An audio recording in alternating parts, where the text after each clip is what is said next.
you actually got in a recent Yeah. crash back. What was that, in August? Last year, yeah, sometime. Yeah. Can you tell us about that a little bit? And then can you also tell us probably how you guys probably sat back and reflected after seeing the Kobe news and thinking you were in something, similar, or something that could have been, similar? Yeah. Well, you know, I, where do I even start? We were in a really, we were in a bad accident and very scary. Um, I've flown all my life, and I think, I look back and I rode in King Air prop planes and Brazilians prop planes and just anything. I never questioned it, right? I got on it. Here we go. We're going somewhere. I don't even care. We're not even, Right. I never questioned it. I got on every plane I never looked at it and went, I don't want to get on that. I figured Right. it's good. We're good. I trust what's happening here, no matter what it was. And we fly as race teams. We fly private. Even the team planes are privately owned aircraft. We rarely, if ever flew commercial. And so, for all these years, I just took it for granted that I was, putting my trust in all the people that either, were the mechanics on these planes or the pilots on these planes and the history of the plane itself. So I got a brand new plane from Cessna. It's a really nice plane, and we're flying it, and we've been flying it a while, and we've landed it into that airport before, and it was a great day, clear day, and we're flying on in there, and I remember being a couple miles from the airport, looking down the ground, everything's going just like it's supposed to go, and we came down in to land, and we landed. We bounced basically.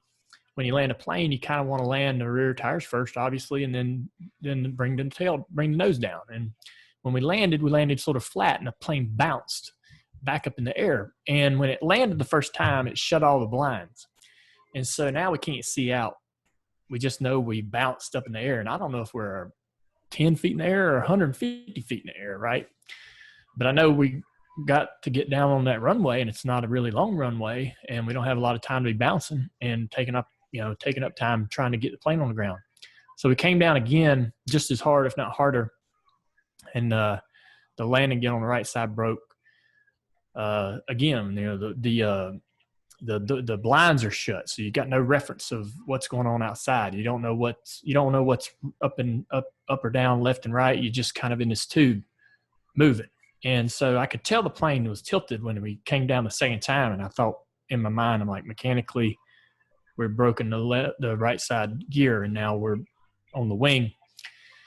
And that wing dragging and that tail, that stuff dragging sort of started turning the plane. And in my mind, again, the mechanical and aero race car driver mind starts thinking, now the plane's turned. The plane's turning with the left wing up in the air. And that's probably going to try to create some lift and bring the plane up in the air and, and cartwheel the plane. So, you're thinking you're going to die. You're thinking in that moment that this is how it's going to happen. And so you're, in a lot of situations when you're for example, you're racing a car and it's dangerous and you're crashing, you never think ever that you never give up hope that you're going to get out in one piece, or you're going to, you never think about getting injured. But anytime trying to articulate this, but you assume risk. When you're running at a guy and you're going to tackle him, and you lined up for a really bad angle, and you're going to hit this guy really hard, and it might hurt you, it might hurt him, but you're taking that risk. You assume it. You know you're not going to die. You don't ever think in your mind you could die, but you might hurt yourself and you might hurt him. But you got to take, you put yourself in that position. You do that with racing. You never do that with airplanes. And so here we are, and the plane starts to turn, and I'm thinking it's going to create and lift like the way it's positioned, and it ended up going off the runway, which broke the left side gear, and got the plane back on the ground to where it wasn't going to create lift underneath it. And then it got really rough. We went down into sort of a ditch ravine area. And then when it hit that was extremely violent. And we slid a little bit further and it came to a stop. And I started hollering for Amy. The whole interior of the plane isn't recognizable anymore. Panels and things are missing and loose and in different places. Everything's moved.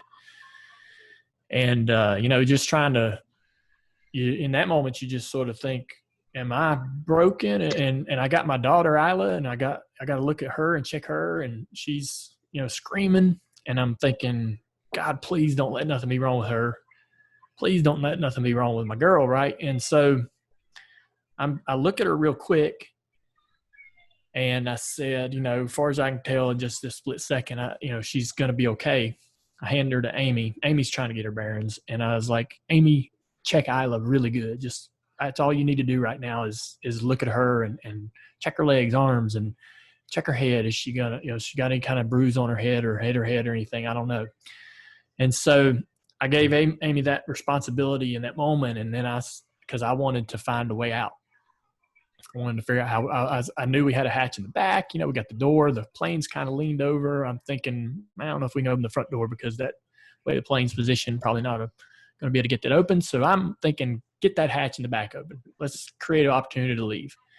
So I went back there and I'm seeing smoke coming out the toilet. And so black, dark, thick smoke. I'm like, all right. I hollered up to the front. I was like, we're on fire. We got to go. Y'all need the plane. The pilots are up there doing all they're trained to do a series of things when they're in the situation. They got to fire off the extinguishers. They got to shut this down, turn them, you can't climb, can't leave motors running and carrying on. So they're doing all the things as fast as they can to get everything to where the plane is as safe as possible in the circumstances it's in. So they're up there doing that, right? When I saw the smoke, I was like, yo, come on, man, we're on fire. We gotta move a little faster. I couldn't get that hatch open. And I'm trying to like hell to get that hatch open. And I can't get it open. That smoke's getting worse and worse. We'd went through a chain link fence and it wrapped around that door and it wouldn't allow the door to open the way I needed it to. So we're trying to get that open. It ain't happening. And I turned back and I hollered at the other pilot and I said, I can't get it open. So Amy hollers at him and says, try the front door one more time, because we had tried it and couldn't get it to move. And he goes up there to the front door and turns the handle and kicks it, and it popped open about 2 feet. And so we climbed up the stairs. So the stairs are now up. The stairs, when the door opens up, you walk up the stairs. Well, now we're climbing up the bottom of the stairs to get out of the plane. And so the lead pilot goes to get out of the plane. Then he's like, hand me the baby. So I go up there to hand him the baby. Now I get out of the plane. And I'm still a bit – I can't – in the entire time all this is going on, I still am not 100% sure that Isla is okay. During this whole process, I'm still wanting – I still need more information about Isla, my little girl.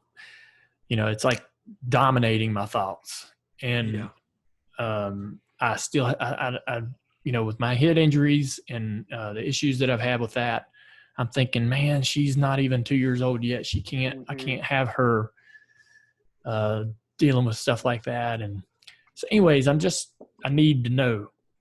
I need to see her, right? And so I took a step to go, because he took off running. The pilot, I gave him Isla, and he takes off running. I climb out, and I'm like, come back. I got to see, I got to check Isla. Damn, he's running. I can hardly walk. My back is tore all to hell. Damn. And I could hardly move. And so he took off, and so I turned around, and I'm helping Amy get out.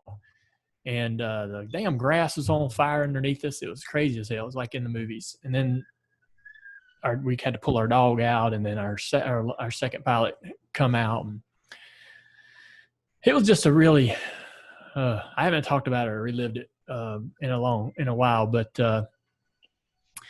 it was very, very scary, And then you're riding then they put Amy in her own ambulance with Isla, and then I'm in an ambulance by myself, and I still don't know if Isla's 100%, and I'm really tore up emotionally.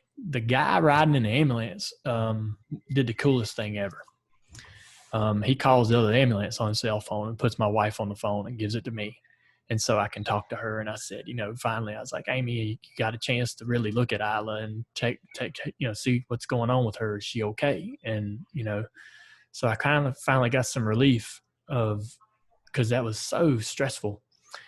And, Amy, I've been in race car crashes, flips, just really bad stuff, caught on fire, done all kinds of crazy stuff in race cars. So when you crash a car, even really badly, the first thought that you really have is, well, we got another car in the hauler because we take 2 to the racetrack. It's a backup car is what they call it. I wonder how good that backup car is. Is it as good as the one I just crashed? That's your first thought. You don't think about, damn, that was a close near-death experience. You don't ever even think about stuff like that. You just think, man, I got to get back on the track. How good is the other car? Let's go. Load the crash one up. We'll get the other one out. Let's go. And so I was seasoned. And when it happened, I got out. All that happened. As soon as I knew everybody was okay and everybody was healthy, I went into, okay, what's this? What's the next move? What do we need to do? There's got to be some rules, regulations, steps we need to take. The financial fallout or whatever. I'm starting to go into that mode. And man, I really in a week was back on a plane, or even sooner was back on a plane flying. Now I'm a little bit more nervous about landings and so forth, but I got right back to it. Amy, on the other hand, had a harder time with it. That was like completely life-shattering or altering for her, and she still struggles today with getting comfortable to fly. Now, I admit I cannot put my daughter on a plane right now. I still ain't. She remembers it happening. When we take her on planes now, she has a reaction. When we take off, when we hit turbulence, when we land. She used to not, but now she has a reaction. She remembers something about that day. Yeah. And now as she gets older, 5, 10, 20, 40 years old, she's not going to remember what happened to her when she was younger than 2 years old. But for now, she does, so I don't like taking her on planes. I don't like putting her through that stress. I feel selfish because I'm taking her where I want to go. She has no idea where we're going.